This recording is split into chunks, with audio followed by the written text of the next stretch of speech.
ওম শান্তি। 19 জুলাই 2024 সাকাৰ মহাবাক্যৰ সম্পূৰ্ণ সাৰ কথা। মৰমৰ সন্তানসকল, তোমালোক দ্বৈত মুকুটধাৰী ৰজা হ'ব লাগে। গতিকে খুব সেৱা কৰা, প্ৰজা তৈয়াৰ কৰা। সংগমত তোমালোকে সেৱাই কৰিব লাগে, ইয়াতেই কল্যাণ আছে। প্ৰশ্ন: পুৰণি সৃষ্টিৰ বিনাশৰ পূৰ্বে প্ৰত্যেকে কোনটো অলংকৰণ কৰিব লাগে? উত্তৰ: তোমালোক সন্তানসকলে যোগ বলেৰে নিজৰ অলংকৰণ কৰা। এই যোগ বলেৰেই গোটেই বিশ্ব পাৱন হ'ব। তোমালোক এতিয়া বানপ্ৰস্থত যাব লাগে। সেয়েহে এই শৰীৰৰ অলংকৰণ কৰাৰ প্ৰয়োজন নাই। এই শৰীৰটো একেবাৰে মূল্যহীন। ইয়াৰ পৰা মমত্ব আঁতৰাই দিয়া।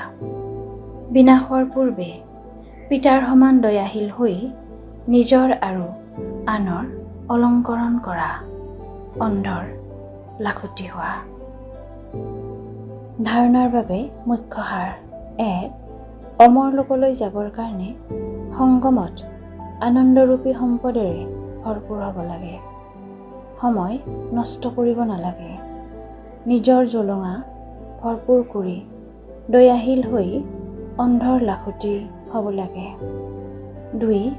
হাতত স্বৰ্গ ল'বৰ কাৰণে পবিত্ৰ নিশ্চয় হ'ব লাগে। নিজক শতপ্ৰধান কৰি তোলাৰ যুক্তি ৰচি নিজৰ ওপৰত নিজেই কৃপা কৰিব লাগে। যোগ বল জমা কৰিব লাগে। বৰদান: হুজুৰক সদায় লগত ৰাখি সংযুক্ত স্বৰূপৰ অনুভৱ কৰোঁতা, বিশেষ ভূমিকা পালন কৰোঁতা হোৱা। সন্তানে যেতিয়া অন্তৰেৰে বাবা বুলি কয়, তেতিয়া লীলাৰাম হাজিৰ হৈ যায়। সেয়েহে কয়, হুজুৰ হাজিৰ। আৰু বিশেষ আত্মাসকলেতো সংযুক্ত হৈয়েই থাকে।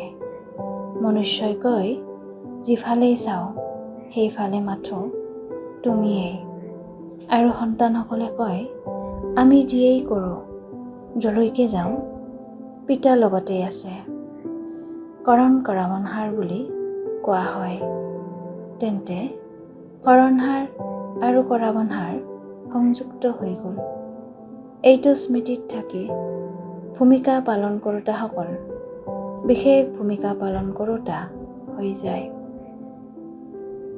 শ্লোগান: নিজক এই পুৰণি সৃষ্টিত অতিথি বুলি ভাবি থাকা।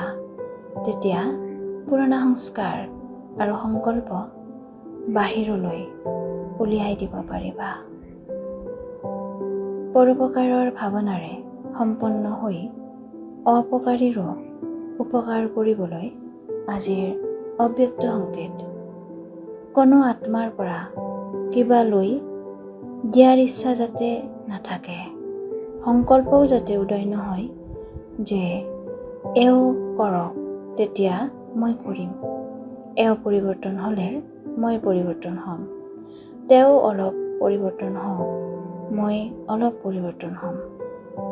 ভিক্ষাৰীকো সমৃদ্ধিশালী কৰি তোলোতা, অপকাৰীৰো উপকাৰ কৰোতাজনেই পৰোপকাৰৰ ভাৱনাৰে সম্পন্ন হয়। ওম শান্তি।